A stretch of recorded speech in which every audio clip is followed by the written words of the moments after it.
About 9 years ago, Grace was born at 24 weeks, and I was actually, I had a high-risk pregnancy, and we were airlifted to Mayo, and I had Grace at Mayo Rochester, and she was there for 9 months, and we traveled back and forth from Mankato to Rochester for 9 months. Well, I think it was definitely, a big challenge for us.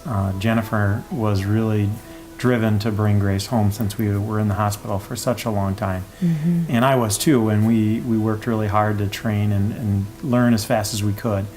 Once we came home, we're driving home, and we were like, we can't believe that we're going to be taking care of Grace by ourselves. It was a great feeling, but also we're like, wow, we need a great partner to help us with this. It was a big change, yeah, definitely. And we had, a couple scary episodes, and one with Grace where we almost actually lost her. So that was really scary, and you have to be fully trained and ready for that. So it does take the right type of people to get to that point, in your home setting.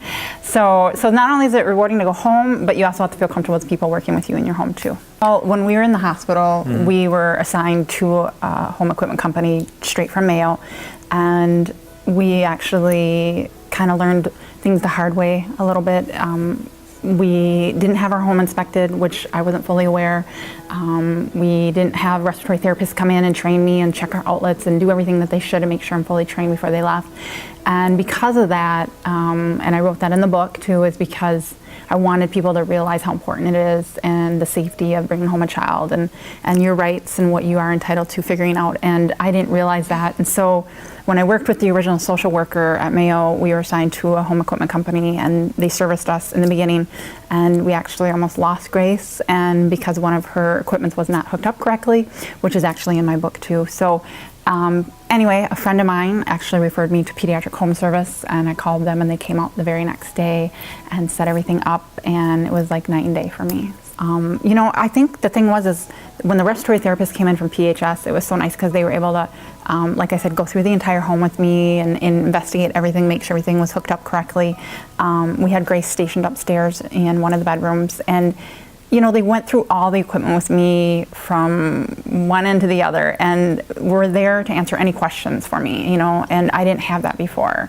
I think with our experience and what we've been through, I think we just fully feel so grateful that, you can go out to eat, or we can go stay in a hotel and do things together without all the equipment, and we appreciate that so much, and you recognize that, when you've been through what we've been through, and those little things really mean huge things to us.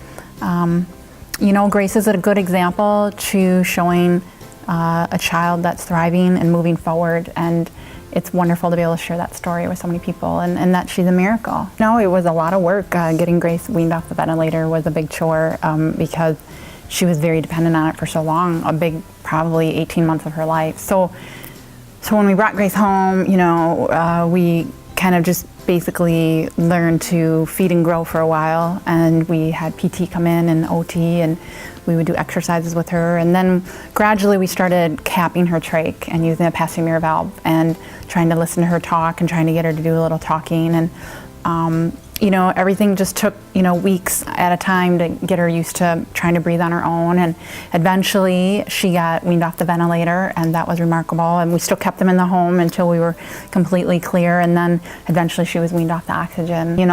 Going from having all this equipment, and I was thankful just to be able to go home and be able to watch her thrive at home, and I knew she would, and she did. She started to do so much more better at home, and it wasn't easy. Like I said, she had breathing episodes, but it was remarkable to see her grow, and with us there, and we could be with her every single day. Because we endured so much, I felt like, okay, I got to do something with this information because I want to help people. Yeah, and Jennifer's book, it's a resource for parents, of premature babies, because it is overwhelming. I mean, it's almost like becoming a respiratory therapist or a doctor overnight. Big message, I would say, is never give up. So I'll have to say I felt that way many times. I don't know, you have to be a strong person to go through what we went through, but everyone has their, their moments. You break down, it's really tough. So it was difficult, but I just want people to read the book and walk away from it going, okay, I can do this.